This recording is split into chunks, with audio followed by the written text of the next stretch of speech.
നമസ്കാരം. ലൈംഗിക പീഡന കേസിൽ രാഹുൽ മാങ്കുടത്തിൽ MLA മുൻകൂർ ജാമ്യ ഹർജി കോടതി പരിഗണിക്കുന്നു. അടച്ചിട്ട മുറിയിലാണ് കോടതി വാദം കേൾക്കുന്നത്. ഗുരുതര പരാമർശമാണ് പോലീസിന്റെ റിപ്പോർട്ടിലുള്ളത്. പോലീസ് റിപ്പോർട്ട് അല്പസമയത്തിനുള്ളിൽ കോടതിയിൽ നൽകും. തിരുവനന്തപുരം ജില്ലാ സെഷൻസ് കോടതിയിലാണ് രാഹുലിന്റെ മുൻകൂർ ജാമ്യ ഹർജി പരിഗണിക്കുന്നത്. ഡോക്ടർ ഉൾപ്പെടെയുള്ളവരുടെ സാക്ഷിമൊഴികൾ അടങ്ങിയ റിപ്പോർട്ടാണ് പോലീസ് ഹാജരാക്കുക. ബലാത്സംഗം നടത്തിയതിന് തെളിവുണ്ടെന്നാണ് പോലീസ് റിപ്പോർട്ടിലുള്ളത്. യുവതിയെ ഭീഷണിപ്പെടുത്തി ഗർഭഛിദ്രം നടത്തിയതിന് തെളിവുണ്ടെന്നും റിപ്പോർട്ടിലുണ്ട്. ഡിജിറ്റൽ തെളിവുകളടക്കം പോലീസ് കോടതിക്ക് കൈമാറും. അടച്ചിട്ട മുറിയിൽ വാദം കേൾക്കണമെന്ന് പ്രോസിക്യൂഷനും രാഹുലും ആവശ്യപ്പെട്ടിരുന്നു. ഇതിന്റെ അടിസ്ഥാനത്തിലാണ് കോടതി അടച്ചിട്ട മുറിയിൽ വാദം കേൾക്കാൻ അനുവദിച്ചത്. ബലാത്സംഗവുമായി ബന്ധപ്പെട്ട 4 വകുപ്പുകളും ഗർഭിണിയാണെന്ന് അറിഞ്ഞിട്ടും പീഡിപ്പിച്ചെന്ന മൊഴിയുടെ അടിസ്ഥാനത്തിൽ അതുമായി ബന്ധപ്പെട്ട വകുപ്പും ചുമത്തിയാണ് കേസെടുത്തത്. താൻ നിരപരാധിയാണെന്ന് അവകാശപ്പെട്ട് കൂടുതൽ തെളിവുകൾ രാഹുലും കോടതിയിൽ സമർപ്പിച്ചിരുന്നു.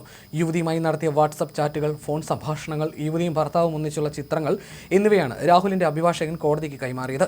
അതേസമയം രണ്ടാമത്തെ പീഡന പരാതി അടക്കം രാഹുലിന് വലിയ വെല്ലുവിളിയാണ്. പെൺകുട്ടികളെ ചതിക്കാൻ സ്വന്തം രാഷ്ട്രീയ അധികാരം ദുരുപയോഗപ്പെടുത്തുന്ന രാഹുൽ മാങ്കൂട്ടത്തിൽ ഒരു ലൈംഗിക വേട്ടക്കാരനാണെന്നും മാങ്കൂട്ടത്തിനെതിരായ പുതിയ പരാതിയിൽ പരാമർശമുണ്ട്. ഇത് ഗൗരവത്തിൽ കോടതിയെ ബോധിപ്പിക്കാനാണ് പ്രോസിക്യൂഷൻ ശ്രമിക്കുക.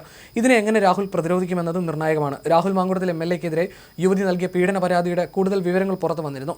മനഃപൂർവ്വം ചതിക്കാനുള്ള തന്ത്രമായിരുന്നു രാഹുലിൻ്റേതെന്നായിരുന്നു യുവതി പരാതിയിൽ പറഞ്ഞിരുന്നത്.